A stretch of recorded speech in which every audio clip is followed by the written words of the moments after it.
Doctor Asif Iqbal মহাশয়, আমরা তাকেও অনুরোধ জানাবো।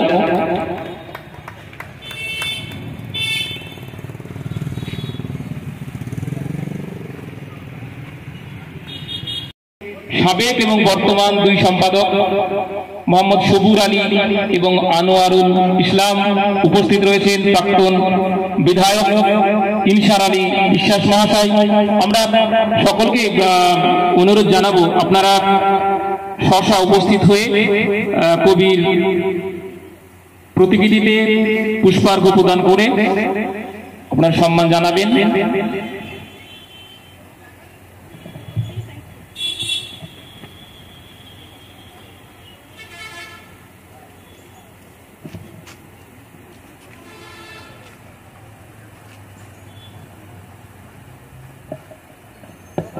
মাননীয় আবরার হোসেন মহাশয় আমাদের মধ্যে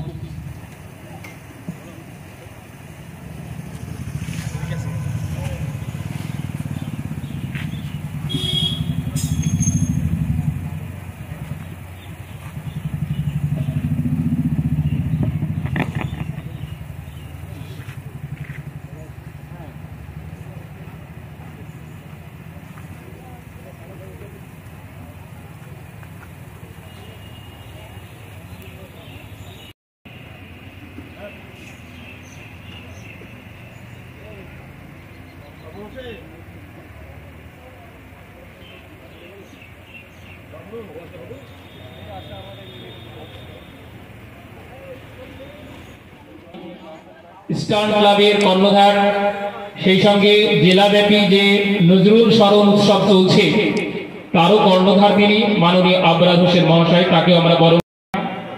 আমাদের মধ্যে উপস্থিত রয়েছেন বেলডাঙ্গা মহাশয়কে বরণ করে নেওয়া হচ্ছে।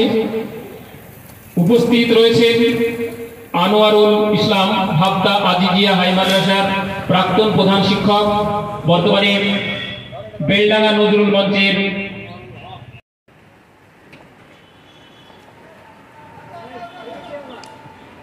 উপস্থিত রয়েছেন বিশিষ্ট সাংবাদিক, যার প্রতিবেদন পড়ার জন্য আমরা মুখিয়ে থাকতাম আনন্দবাজার পত্রিকায়, সেই সাংবাদিক অনল।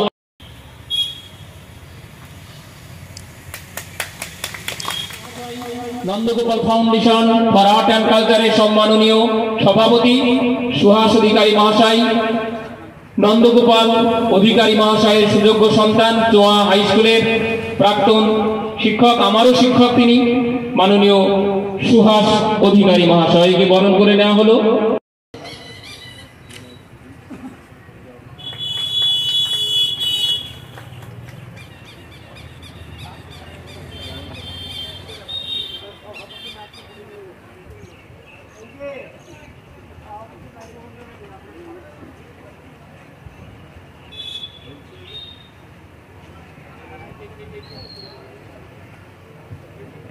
আমরা সমস্ত অতিথিকে ইমদাদুল হক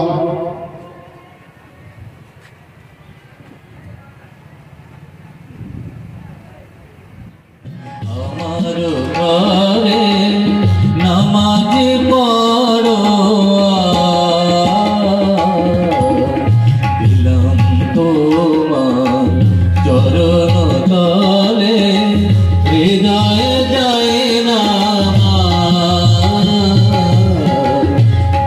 নামাজে, আমার ঘরে নামাজ পড়ো।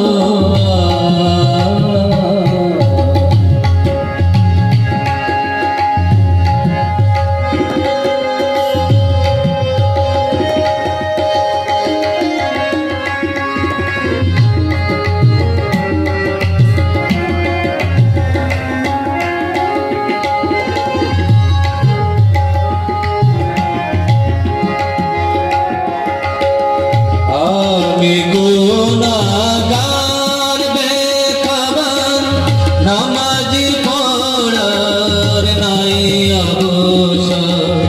আমি গুনাহগার বেখবর। নজরুল ইসলাম কি ছিলেন, কেমন কবি ছিলেন, কেমন সাহিত্যিক ছিলেন, সব মূল্যায়ন আপনারা অনেকে জানেন, যারা শিক্ষিত মানুষ আছে।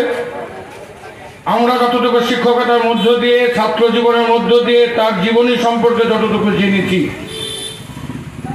তার মধ্যে দাঁড়িয়ে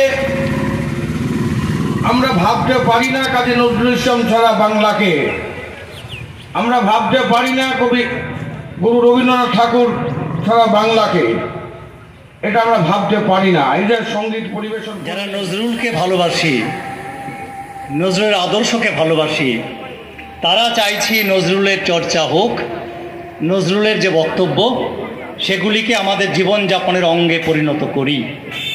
দুটো বিপরীতমুখী বিষয়, সুতরাং সবাই এখানে আসবেন এটা যেমন সম্ভব নয়, যারা এসেছেন তারাও যথেষ্ট বলে আমরা মনে করি। আমাদের সিলেবাসে নজরুল নাই, চেতনায় নজরুল নাই।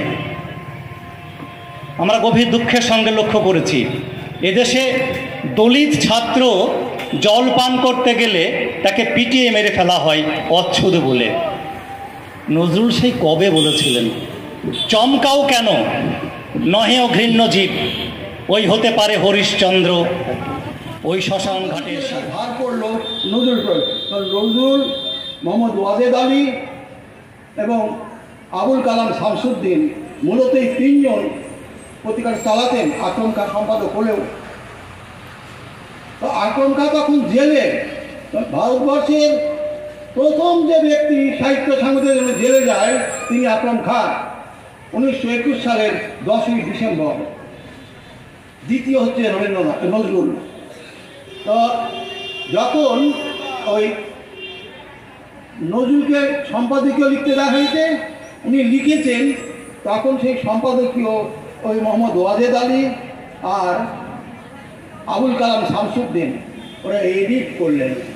কি বলে যে খুব আবেগপ্রবণ হয়েছে লেখাটি এবং হিন্দুয়ানি শব্দের আধিক্য আছে বেশি।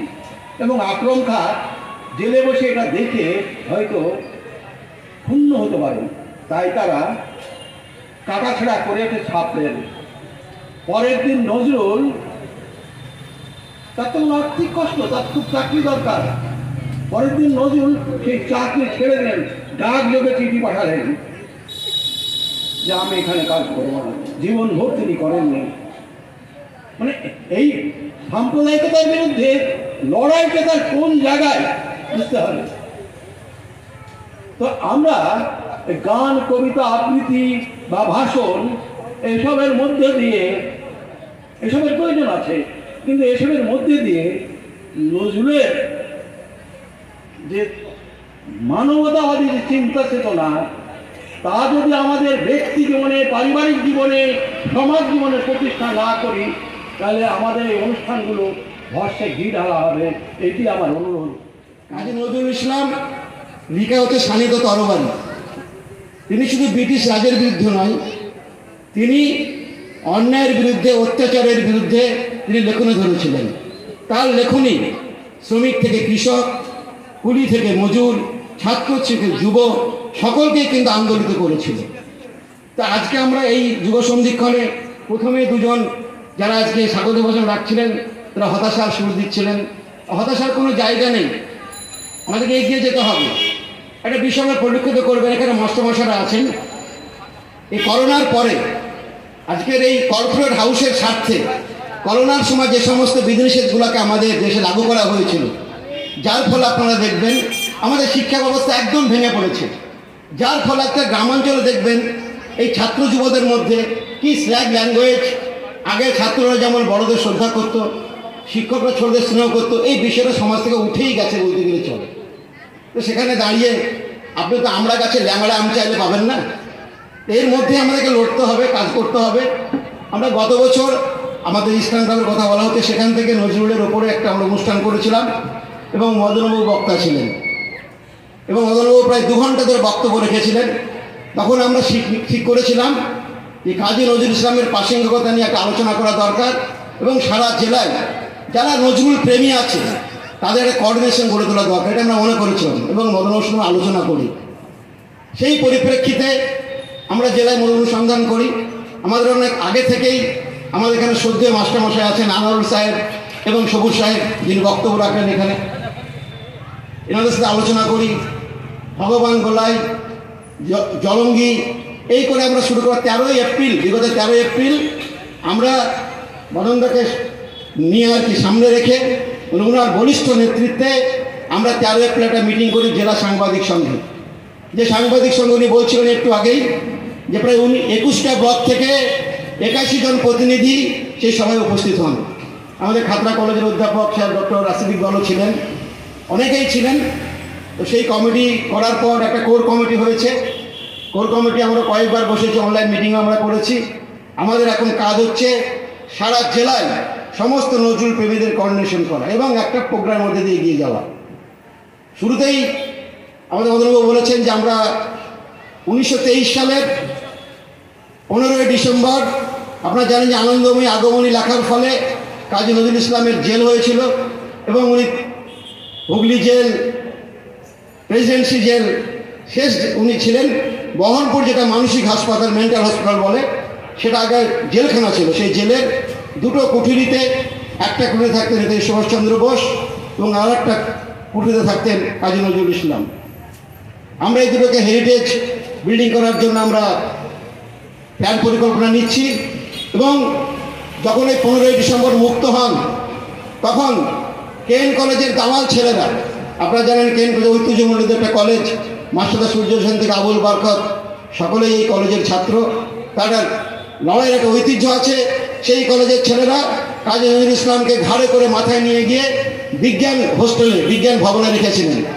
আমরা এবছর আমাদের সংগঠন মনে করেছে যে কারা মুক্তি দিবস হিসাবে সেই 15ই ডিসেম্বরকে আমরা পালিত করব।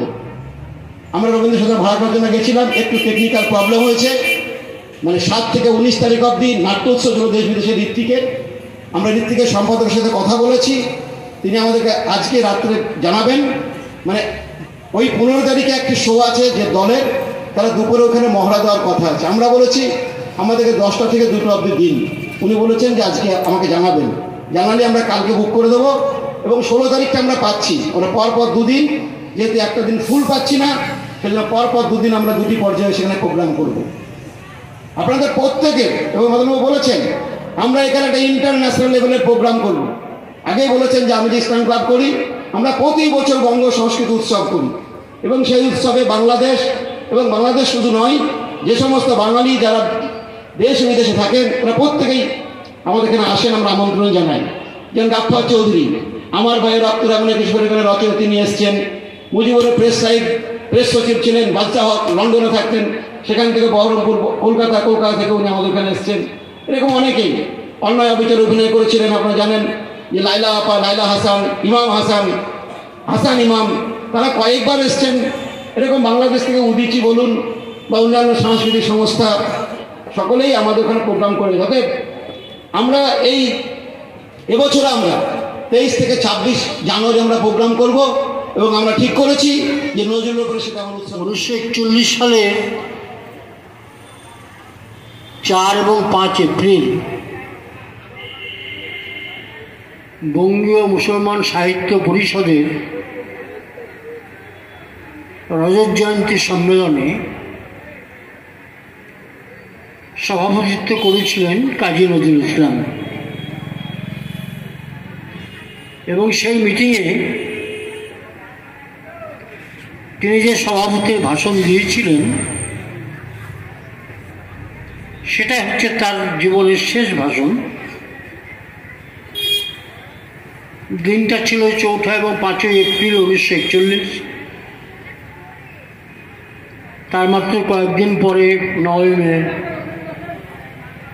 কবিগুরু রবীন্দ্রনাথ দেহত্যাগ করেন এবং তিনি তারপরে রেডিও স্টেশনে রবিহারা নামে একটা কবিতা আবৃত্তি করতে করতে তার জীব আড়ষ্ট হয়ে যায়। চেষ্টা করেও তিনি আর আবৃত্তি করতে পারেননি। অনুষ্ঠানটা পরিচালনা করছিলেন নীবেন্দ্রকৃষ্ণ চট্টোপাধ্যায়, তিনি বাকি অংশটুকু পড়ে শোনান। তারপর থেকেই তার যে দুরারোগ্য ব্যাধিতে আক্রান্ত হলেন সেটা অন্য চ্যাপ্টার। তার শেষ ভাষণে তিনি অনেক গুরুত্বপূর্ণ কথা বলে গেছেন। তার একটা জায়গায় তিনি এসে বলছেন, যেদিন আমি দূর তারার দেশে চলে যাব, হয়তো অনেক বড় বড় সভা হবে, কত কবিতা কত গান হয়তো লেখা হবে আমার নামে, ত্যাগী বিদ্রোহী বীর বিপ্লবী, প্রশংসার পর প্রশংসা, টেবিল থাপড়ে ভেঙে ফেলবে বক্তার পর বক্তা। এমন অসুন্দরে, ভাষাগুলো শুনুন, এমন অসুন্দরের শ্রদ্ধা দিবসে শ্রাদ্ধ দিনে বন্ধু তুমি কিন্তু যেও না, যদি পারো ঘরের কোণে বসে চুপটি করে বসে আমার অতীত দিনের একটি কথা স্মরণ করো। তোমার পায়ের কাছে পড়ে থাকা পায়ের পেশায় একটি ফুল যদি পাও, বুকে জড়িয়ে ধরে বলো, বন্ধু আমি তোমাকে পেয়েছি। কেন কেন নজরুল এই কথাগুলো?